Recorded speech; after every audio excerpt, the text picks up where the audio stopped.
Good morning, I'm Tim Carter. I'm a Client Portfolio Manager on npower's Optimisation Desk, and welcome to this morning's market update on Friday the 20th of March. So prices are a little softer actually opening up this morning, following a reasonably bearish day in the end yesterday as well.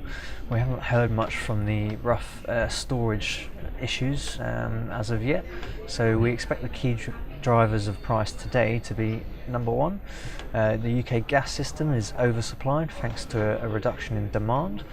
Number two, we've had a slightly warmer weather forecast run for early next week compared to previous forecasts.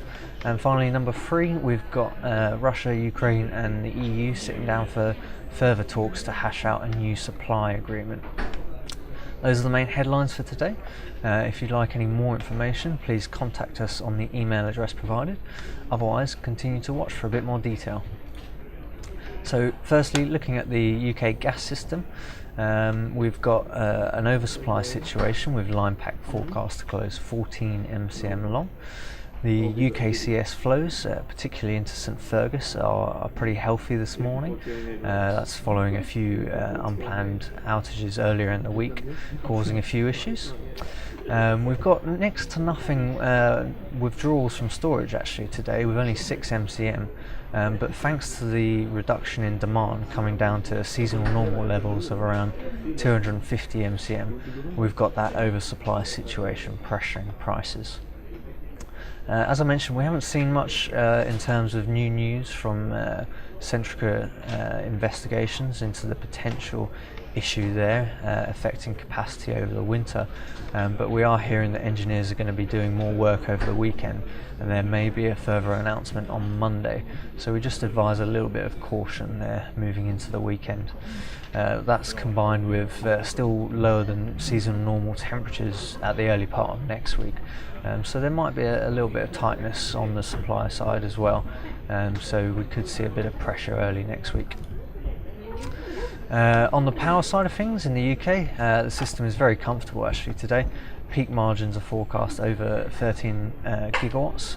That's from a decent shift up in the wind forecast for later this afternoon, which should pick up to around 3 gigawatts, although it's only about half of that at the moment this morning.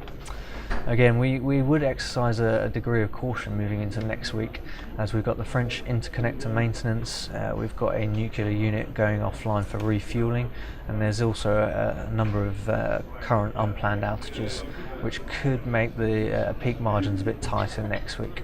Although with wind picking up to possibly around 6 gigawatts on Monday and Tuesday, we might be alright. A quick look at some of the underlying fuels then. We can see that the coal prices dropped a little bit yesterday as the dollar rallied, correcting that downward movement on Wednesday. The same thing is true for oil as well, which also came under added pressure as Q8 re-emphasised the need for OPEC not to cut their production, refocusing the market on the oversupply fundamentals.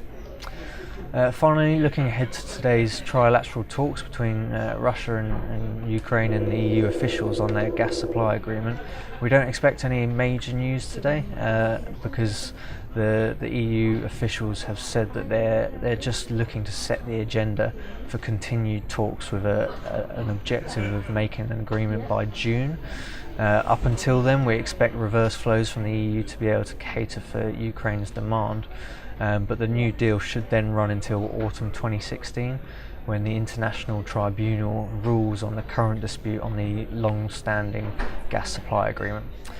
So that's it for today, and we'll talk to you again next week. Have a great weekend.